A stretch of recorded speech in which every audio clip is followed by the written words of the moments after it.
ओम शांति। आज सुनते हैं प्यारे बाबा की आज 28 तारीख की मुरली से दिल में छपने वाली गहराई की बातें। आज का मुरली मंथन हॉलैंड प्यारे बाबा के सेंटर से कर रहे हैं। तो यहाँ प्यारे बाबा के 10 सेंटर हैं पूरे हॉलैंड में और बहुत ही अच्छी सेवाएं चल रही हैं। सब मिलजुल के बड़ा अच्छा सेवाएं करते हैं। बाबा का बहुत प्यारा भवन है। आज की मुरली में बाबा ने कहा, बच्चे गीत था ना, इस पाप की दुनिया से दूर कहीं ले चल, चित चैन जहां पाए ले चल वहीं ले चल। बाबा ने कहा दूर की दुनिया कौन सी है और कौन लेके जाता है? तो वास्तव में दूर की दुनिया वो है साइलेंस वर्ड, उसको कहते हैं दूर की दुनिया। और लेने कौन आया? लेने आया बाबा। बाप के सिवाय कोई उस साइलेंस वर्ड में बाबा ने कहा ले नहीं जा सकता। फिर आज बाबा ने कहा कि देखो बच्चे, बाबा शराफ भी है। करनी घोर को देते हैं ना बच्चे, देखो पुराना देते हैं और उसको नया लेते हैं। तो इस वक्त भी करनी घोर को दे के तुम बच्चे सारा नया लेते हो। तो ये है प्यारे बाबा का।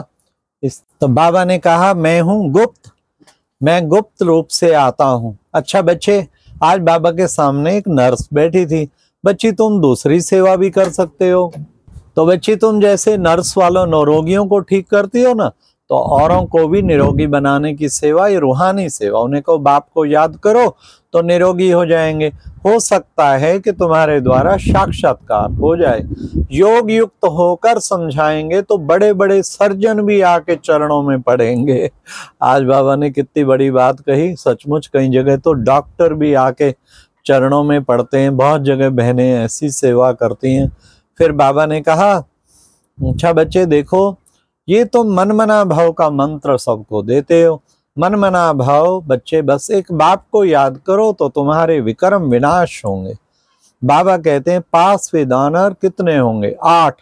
जरा भी सजा नहीं खानी पड़ेगी उन्हें, कर्मातीत हो जाएंगे। बाबा ने कहा 108 फिर है नंबरवार। फिर बाबा ने कहा बच्चे वो दिन आने वाला है, आबू रोड से ऊपर तक मधुबन तक क्यों लग जाएगी। अभी बच्चे इतना प्रभाव नहीं निकला है। वो प्रभाव निकले, प्रभाव में आ जाए तो माथा खराब हो जाए। आन पिछाड़ी में बच्चे सब कुछ होना है, प्रत्यक्षता होनी है बाप की। तो फिर बाबा ने आज कहा कि देखो बच्चे, ये ड्रामा अनादि बना बनाया है, इसमें जरा भी फर्क आ नहीं सकता। बच्चे तुम सुदर्शन चक्रधारी बनो तो फिर चक्रवर्ती राजा रानी बनेंगे। अच्छा बच्चे, तुम्हारे पास पैसे हैं तो बाबा को तो कुछ नहीं चाहिए, दाता को क्या चाहिए? तुम सेंटर्स खोल दो, हॉस्पिटल बना दो। अच्छा कोई आके मकान बनाते हैं बच्चों के लिए, उनकी खातिरी करने के लिए कहते हैं कि आप नए मकान में जाके रहो। वो कहते हैं नहीं बाबा, जब आप पुराने में रहते हो तो हम भी पुराने में रहेंगे। बाबा तो निरहंकारी है, तो बच्चे भी निरहंकारी। बाबा ने तो अपना सब कुछ भी इधर लगा दिया। दाता है, उसको थोड़ी जरूरत है कुछ। फिर बाबा ने कहा तुम प्रदर्शनियां करते हो, ढेर के ढेर आते हैं, प्रजा बनती है ना, तो प्रदर्शनियों से कितनी सेवा होती है। तुम बच्चे भी प्रदर्शनियों के द्वारा बच्चे अच्छी तरह दूसरों को समझाना, याद में समझाएंगे तो बच्चे तीर लगेगा। फिर बाबा ने कहा माया घड़ी घड़ी भुला देती है। माया जो है तुम बच्चों को ऐसा भुला देती है, बार बार माया बुद्धि विक्रम करा देती। तो बच्चे कभी भी तुम्हें भूलना नहीं है, माया के चक्कर में भी तुम बच्चों को फंसना नहीं है। अब बच्चे पढ़ाई तो बहुत ऊंची है, इस पढ़ाई को अच्छी तरह से पढ़ना है। जितना अच्छी तरह से पढ़ेंगे तो तुम्हें खुशी भी रहेगी। तो तुम बच्चे क्या करो, अपना भी कल्याण करो, औरों का भी कल्याण करते रहो। फिर बाबा ने कहा पवित्र बनना है। पवित्र बनेंगे, घर गृहस्थ में पवित्र रह के दिखाना है। बाबा की दाढ़ी की लाज रखना। आज बाबा ने कहा बाबा की दाढ़ी की लाज रखना, घर गृहस्थ में रहते पवित्र रहना है, औरों को भी पवित्र बनाना है। फिर बाबा ने कहा कि बच्चे जो है, अब तुम बच्चे अपने जीवन को श्रेष्ठ ऊंचा बनाने के लिए क्या करो। बाबा ने कहा आप मोए मर गई दुनिया। तुम बच्चे जब सब कुछ त्याग देते हो तो आप मोए मर गई दुनिया। फिर बाबा ने कहा कि बच्चे देखो बच्चे कितना समझाते हैं बाबा तुम बच्चों को, हाँ, फिर भी बच्चे कोई तो समझ के अच्छी तरह अपना जीवन महान बना लेते। तुम सब कौन हो? द्रौपदियाँ। द्रौपदियों ने पुकारा था ना, क्या हमें बाबा, हाँ, निर्वस्त्र होने से बचाओ। अब एक द्रौपदी की तो बात नहीं है, तो अनेक द्रौपदियां हैं बच्चे। तुम सब द्रौपदियां हो, आया है बाबा तुम सबको पवित्र बनाने। फिर बाबा ने कहा तुम पंडे भी हो, पंडे एक पंडा है बाप के, तुम सब बच्चे पंडे हो। तो पांडव सेना गाई हुई है ना, तो बच्चे पांडव सेना गाई हुई है। बाबा ने कहा खोजों के गुरु आगा खाको, देखो बच्चे, हाँ, हीरे चांदी सोने में तोला गया, नेहरू को सोने में तोला गया। अब वो तो हीरे तुल्य तो बनाते नहीं, बाप आके तुम्हें हीरे तुल्य बनाते हैं। इसको किस में वजन करेंगे? बाबा आपको किस में वजन करें? आप तो छोटी सी बिंदी है वेटलेस है, आपको किस में वजन कर सकते हैं? और आपको इन चीजों की बाबा को तो जरूरत नहीं। बाबा कहते मैं तो हीरे तुल्य बनाता हूँ, बस मेरा वजन तो यही है, तुम याद में रहो, हाँ, औरों को भी याद दिलाओ, सबको कहो माम एकम याद, अपने हे प्यारे मीठे पारलो भाइयों, अपने पारलौकिक बाप को याद करो। बाबा ने कहा ये सबको मंत्र पढ़ाओ और बताओ कि अब ये क़यामत का समय है, बाकी थोड़ा टाइम है, अब सबको वापस जाना है। इसलिए जो अच्छी रीति पुरुषार्थ करेंगे वो ही जाके उच्च पद पाएंगे। तो हमें अच्छी तरह से पुरुषार्थ करना है। बाबा के बच्चे ऐसा पुरुषार्थ करके औरों के भी कल्याण करने में लग जाएं, तब समझो बाबा कहते उच्च पद पाएंगे। तो बाबा कहते पढ़ाई में गफलत नहीं करो बच्चे, सारा मदार पढ़ाई पर है। बाबा की मुरली सुनना, सबको सुनना है। पढ़ाई में बाबा कहते कभी भी गफलत नहीं करनी। उतराई चढ़ाई तो सबके सामने आती है, अभी अभी खुशी होगी, अभी अभी गम होगा।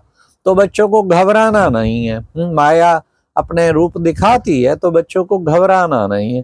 तुम आखिर जीत प्राप्त, हार जीत प्राप्त करते पूर्णतः जीत प्राप्त कर लेंगे। तो फिर तुम सच्ची कमाई कर रहे हो, तुम्हें उधार लेने की बिल्कुल मना है। उधार लेंगे तो 21 जन्म फिर देना पड़ेगा। इसलिए बच्चे तुम बच्चों को तो हाँ, ये सच्ची रूहानी कमाई का नशा होना चाहिए कि हम दुनिया में तो झूठी कमाई है, तो झूठी कमाई तो सारी खत्म होने वाली है। बाबा ने कहा वो तो चलनी नहीं है साथ में। जितना पुरुषार्थ करेंगे उतना तुम उच्च पद पाएंगे। अब तुमको उच्च पद पाने का पुरुषार्थ करना है। बाबा ने कहा सतयुग में तो अकाले मृत्यु होती नहीं, कितनी लंबी आयु होती है। तो ऐसी दुनिया में बाबा तुम्हें ले जाने के लिए आया है, नई दुनिया का तुम्हें विश्व का मालिक बनाने के लिए आया, तो तुम्हें कितना ना पुरुषार्थ करना चाहिए। आज की मुरली में वरदान में था जहान के नूर बन भक्तों को नजर से निहाल करने वाले दर्शनीय मूर्त भाव। सारे जहां की नजर बाबा ने कहा तुम आत्माओं पे टिकी है, तुम जहान के नूर बन दर्शनीय मूर्त बन जाओ और नजर से सबको निहाल करना, यही तुम्हारा कार्य। सारे विश्व की आत्माओं को नजर से निहाल करना। तो निहाल करेंगे तो तुम दर्शनीय मूर्त बन जाएंगे। ऐसा दर्शनीय मूर्त बन के औरों को भी बनाना है। सारे जहां की नजर टिके, इतने अच्छी आपकी चलन और चेहरा हो, तभी तो जहां की नजर आपकी ओर आएगी। आज बाबा ने फिर स्लोगन में भी कहा निर्मल स्वभाव निर्माणता की निशानी है। निर्मल बनो तो सफलता मिलेगी। निर्मल, दादी का स्लोगन था ना, निमित्त भाव, निर्मल और निर्माण। तो निर्मल वाणी भी निर्मल हो, स्वभाव भी निर्मल हो, निर्माण चित्त हो, मान रहित, तो नव निर्माण करते रहेंगे। इसलिए निर्मल स्वभाव, बड़ा निर्मल स्वभाव। छोटी छोटी बातों को बड़ा ना बनाएं और बड़ी बातों को छोटा कर दें। तो निर्मल स्वभाव निर्माण चित्त की निशानी। इसलिए बाबा ने कहा ऐसा निर्मल स्वभाव बनाओ तो जीवन ऊंचा बनेगा, श्रेष्ठ बनेगा। फिर बाबा ने आज के मनसा सकाश में कहा एकाग्रता, मन मना भव मंत्र ही एकाग्रता का साधन है। जितना एकाग्र चित्त होके सबको एकाग्रता का मंत्र पढ़ाओ, तब आप मनसा सेवा कर पाएंगे। इससे जब मन एकाग्र होगा सब व्यर्थ खत्म हो जाएगा, सब कुछ खत्म हो जाएगा। फिर आप सारी दुनिया की मनसा सेवा अच्छी तरह से कर पाएंगे। अच्छा, ओम शांति। ये थी आज की मुरली से दिल में छपने वाली गहराई की बातें। ओम शांति।